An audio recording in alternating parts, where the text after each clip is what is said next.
السلام علیکم۔ یہ لیکچر جو ہے یہ قانون کے طالب علموں کے لیے بہت امپورٹنٹ ہے، عوام الناس، جرنلسٹ کے لیے بھی، سوشل سائنسز کے اسٹوڈنٹس کے لیے بھی، اور سول سروس کا جو ایگزام دے رہے ہیں ان کے لیے بھی۔ اگر حق مہر میں گھر اور زیورات لکھے گئے ہوں تو کیا بیوی کسی بھی وقت شوہر سے اس گھر کا مطالبہ کر سکتی ہے یا صرف اسے طلاق کی صورت میں ملے گا؟ یہ پوائنٹ آف ویو تھا، یہ وہ پروپوزیشن ہے جس کا جواب جسٹس انوار حسین کی کورٹ سے ملا ہے، ہائی کورٹ سے۔ لاہور ہائی کورٹ کے جج جسٹس انوار حسین نے ایک اہم فیصلہ دیا ہے۔ مقدمہ کے مطابق شوہر نے نکاح نامے میں بیوی کے نام 5 مرلے کا گھر لکھا تھا، لیکن شادی کے بعد بیوی کو گھر دینے سے انکاری ہو گیا۔ بیوی نے اپنا حق لینے کے لیے عدالت سے رجوع کیا۔ لوئر کورٹس یعنی کہ فیملی کورٹس نے بیوی کے حق میں فیصلہ دیا۔ شوہر نے اس فیصلے کو ہائی کورٹ میں چیلنج کر دیا۔ عدالت نے سماعت کے بعد قرار دیا کہ نکاح نامے میں حق مہر کے خانے میں درج چیزیں بیوی کو دینے کا اگر وقت متعین نہیں کیا گیا، یعنی ٹائم ڈٹرمن نہیں ہے، تو بیوی جب مرضی ان چیزوں کا مطالبہ کر سکتی ہے اور شوہر دینے کا پابند ہوگا۔ عدالت نے کہا کہ شادی ایک سول معاہدہ ہے، کہ it is a civil contract. فریقین کے رضامندی سے اس نکاح نامے میں جو کچھ درج کیا جائے گا، فریقین اس پر عمل درآمد کے پابند ہوں گے، جس طرح کسی بھی روٹین کے معاہدے پر عمل درآمد کیا جاتا ہے۔ شادی ختم ہوئی ہو یا نہ ہو، شوہر مطالبے پر بیوی کو نکاح نامے میں درج چیزیں دینے کا پابند ہے۔ یہ وہ فیصلہ ہے جس کی بابت ہم بات کر رہے ہیں، اور اس فیصلے میں ہم نے دیکھا کہ لاہور ہائی کورٹ نے قرار دیا ہے کہ جناب آپ نے ڈیورس خلا لیا ہے یا نہیں لیا، آپ نے اگر تو اس میں ٹائم پیریڈ نہیں لکھا کہ یہ کب مطالبہ کر سکتی ہے، طلاق کے وقت کر سکتی ہے، 6 سال بعد کر سکتی ہے، کب کر سکتی ہے، تو it is a civil contract, تو اس لیے یہ پیسے آپ کو، یہ گھر آپ کو، ڈوری آرٹیکلز کی چیزیں آپ کو دینی پڑیں گی۔ یہ لینڈ مارک جو فیصلہ ہے، اس میں بڑی تفصیل کے ساتھ لاہور ہائی کورٹ نے جو ہے اپنا استدلال جو ہے وہ پیش کیا ہے، اور یہ اسے لینڈ مارک ججمنٹ کہا جا رہا ہے۔ نکاح نامہ قانونی اعتبار سے نکاح نامہ ایک معاہدہ ہے جس میں 2 فریق اکٹھے زندگی گزارنے کے لیے مختلف شرائط طے کرتے ہیں۔ عام طور پر شادی کے موقع پر نکاح نامے کو اتنے غور سے نہیں پڑھا جاتا اور نہ ہی تفصیلات طے کی جاتی ہیں۔ جن کی شادی ہو رہی ہوتی ہے وہ تو نکاح نامے کو دیکھتے بھی نہیں ہیں۔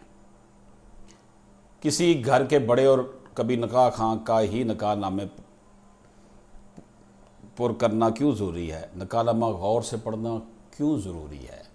نکاح سے پہلے لڑکا اور لڑکی نکاح نامے کو دھیان سے پڑھیں تاکہ انہیں پتہ ہو کہ ان کے ازدواجی حقوق کیا ہیں اور ان کا تحفظ کس طرح کیا جا سکتا ہے۔ نکاح کا جو نکاح خواہ ہوتا ہے، نکاح رجسٹرار، اس کا تو کام صرف یہی ہے کہ اس نے نکاح پڑھانا اور اسے رجسٹرڈ کرا کر ان کو دے دینا ہے۔ تو جناب نکاح نامے میں جو شکیں دی ہوئی ہیں، اس کے حوالے سے جو ججمنٹ ہے لاہور ہائی کورٹ کی، جو کہ دی گئی ہے، اور اس کا نمبر بھی میں آپ کو بتا دیتا ہوں، 2021 LHC 2341 2021 LHC 2341۔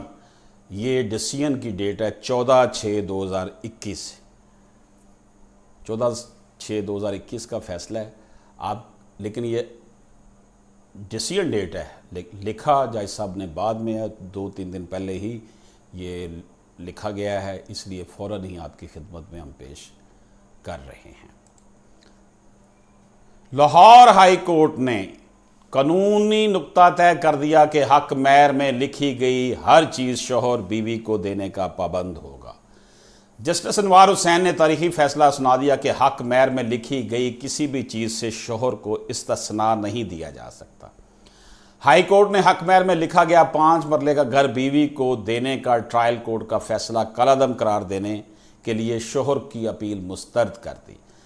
مظفر گڑھ کے رہائشی محمد قیوم نے ریحانہ شمس سے شادی کی اور نکاح نامے میں حق مہر کے خانے میں 3 تولہ طلائی زیور اور 5 مرلے کا گھر لکھا گیا، لیکن بعد میں دینے سے انکار کر دیا۔ بیوی نے گھر اپنے نام کرانے کے لیے ٹرائل کورٹ سے رجوع کیا۔ ٹرائل کورٹ نے بیوی کی استدعا منظور کرتے ہوئے فیصلہ اس کے حق میں دیا۔ شوہر نے ٹرائل کورٹ کے فیصلے کے خلاف ہائی کورٹ میں اپیل دائر کر دی۔ لاہور ہائی کورٹ نے درخواست ناقابل سماعت قرار دیتے ہوئے مسترد کر دی اور فیصلہ سنایا کہ نکاح نامے میں حق مہر کے خانے میں درج چیزیں بیوی کو دینے کا اگر وقت متعین نہیں تو شوہر بیوی کی ڈیمانڈ پر اسے دینے کا پابند ہے۔ مسلم شادی کی روح کے مطابق حق مہر دینا قرآن اور حدیث کی روشنی میں فرض ہے۔ حق مہر کی رقم شادی کے موقع پر ادا کی جاتی ہے، تاہم فریقین کی رضامندی سے اس میں تاخیر بھی ہو سکتی ہے۔ آرڈیننس کے تحت شادی سول معاہدہ اور سیکشن 5 کے تحت اسے رجسٹرڈ کرنا ضروری ہے۔ موجودہ کیس میں نکاح نامے کے کالم 16 میں مکان کے حوالے کی بات کی گئی ہے۔ عدالت نے فیصلے میں کہا کہ یہ بات درست ہے کہ مکان کے انتقال کے حوالے سے کچھ لکھا نہیں گیا جو متنازع ہے۔ سپریم کورٹ کے فیصلوں کی روشنی میں نکاح نامے کے کالم انڈر ٹیکنگ ہیں، جو نکاح نامے کے کالم ہیں، سپریم کورٹ کا یہ فیصلہ ہے کہ یہ انڈر ٹیکنگ ہے، یہ حلف نامہ ہے۔ سپریم کورٹ کے فیصلے کی روشنی میں شوہر اس بات کا پابند ہے کہ نکاح نامے کے کالم 13 سے 16 میں درج چیزیں بیوی کو دے۔ اس موقع پر ٹرائل کورٹ کی فائنڈنگ میں مداخلت نہیں کی جا سکتی۔ درخواست گزار شوہر کا کہنا تھا کہ نکاح نامے میں 5 مرلے کا گھر بیوی کو دینے کا لکھا، لیکن ٹرانسفر کے حوالے سے کوئی تاریخ مقرر نہیں کی۔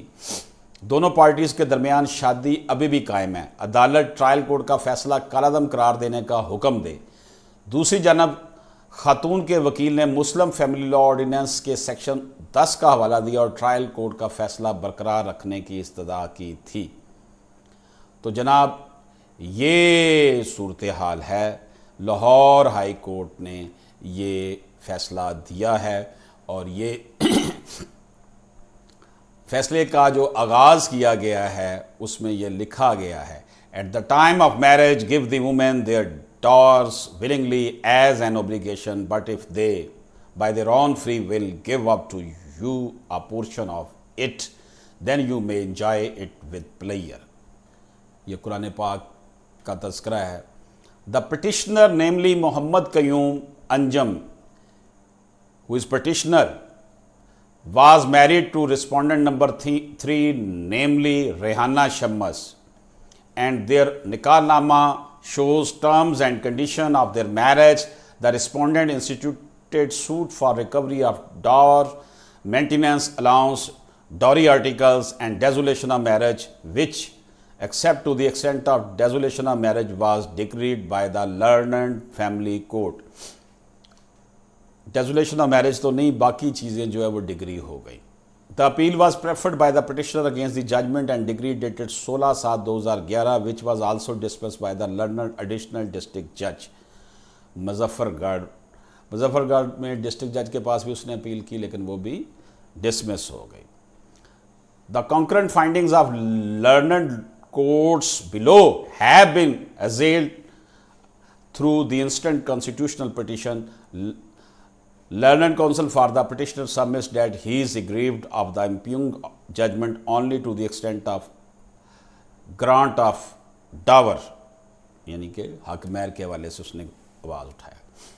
سورہ نساء ورس نمبر 4 کا حوالہ جو اوپر آپ کو دیا تھا، جس میں یہ کہا گیا ہے کہ at the time of marriage give the women their dowers willingly as an obligation, but if they by their own free will give up to you a portion of it, then you may enjoy it with pleasure۔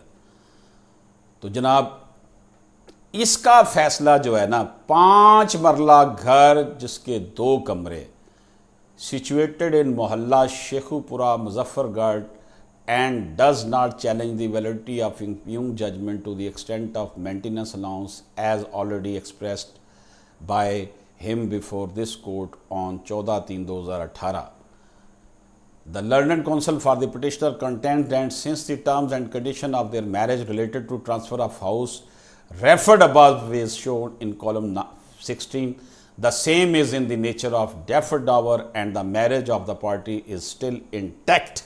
Therefore, the respondent is not entitled to receive the same during subsistence of the marriage. He has placed reliance on the law laid down by the Honorable Apex Court in Sadia Usman versus Muhammad Usman Iqbal Jaddoon.